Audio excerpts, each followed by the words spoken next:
Welcome to the World United. Welcome to the World United.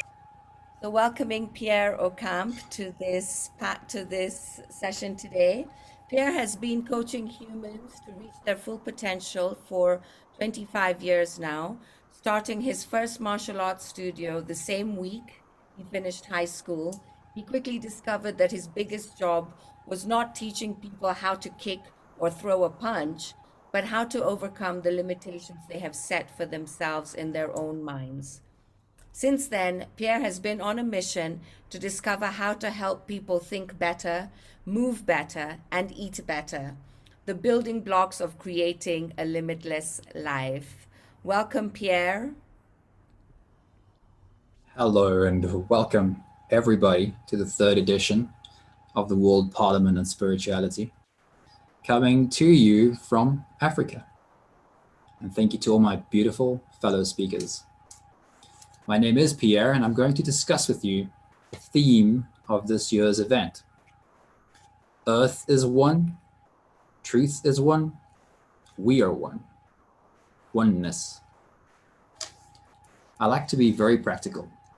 And I'm going to approach the idea of oneness from a really practical space as well. We live in a world where we don't control other people. We only have control of ourselves. How do we then work towards oneness if we only have control of ourselves? Let me make this even more practical. I have control only over me. I have no control over anyone else. How do I work towards oneness if I am looking only at me, if I am looking only at myself? This is exactly where the journey to oneness starts, by me looking at me, or the view that I have of me. Is the view that I have of me firm or fragile? Let me explain what I mean by this. If the view that I have of me is fragile, then what you say and what you do says something about me. What you say and what you do changes how I see me. If you speak well of me or speak well to me, then I also see myself in a positive light. But if you speak badly of me or speak badly to me, if the view that I have of myself is fragile, then that changes how I see me, and I see myself in a negative light. However, if the view that I have of myself is firm, then nothing you can say or do changes how I see me. If you tell me that I'm wrong, tell me that I've done something wrong, made a mistake, I can look at myself and I can go either, yes, you are right, I made a mistake, I apologize and I'll fix my mistake. Or I can look at myself and say, I disagree, and I can go on with my day. If the view that I have of me is firm, then neither of these two situations change how I see me. If the view that I have of myself is this firm, if how I see myself is this immovable, then we can very simply call this self-love.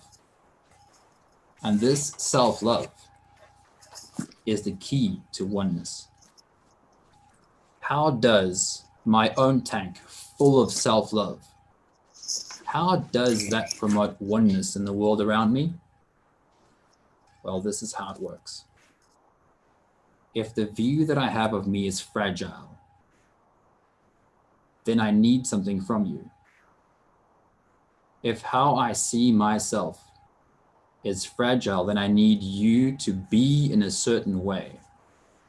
I need you to confirm that I am good enough.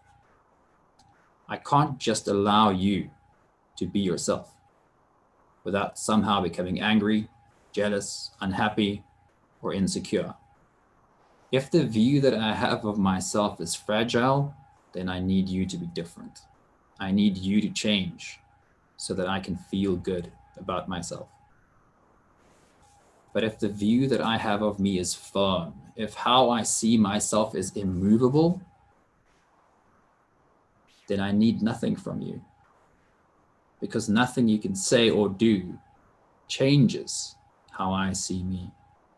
So I can just let you be yourself.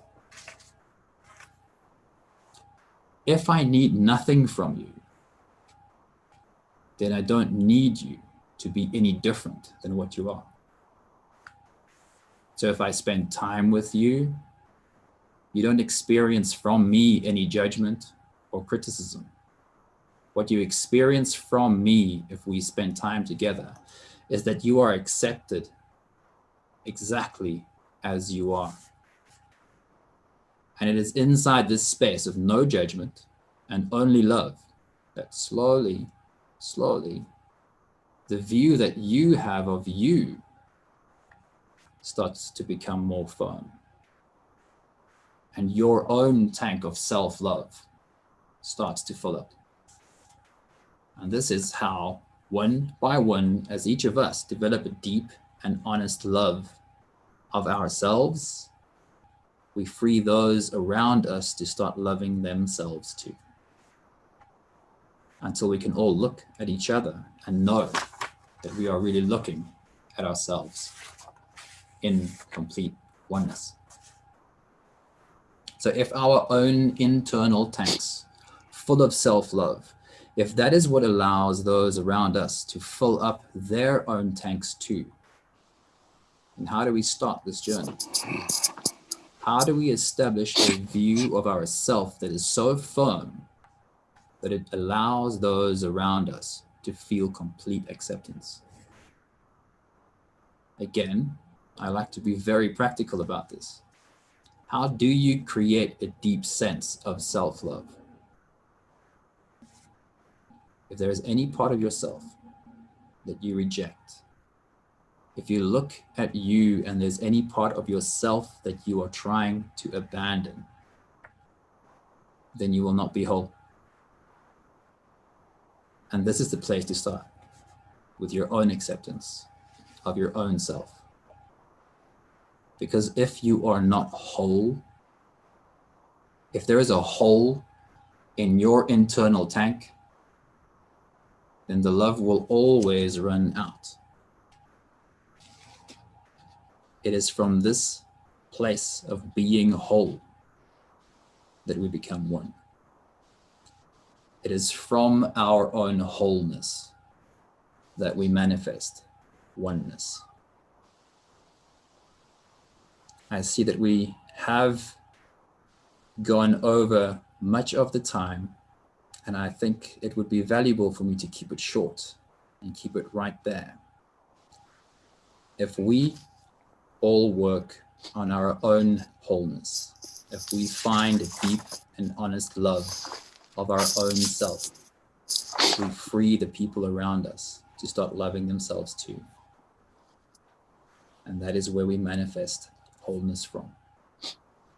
Thank you all so much.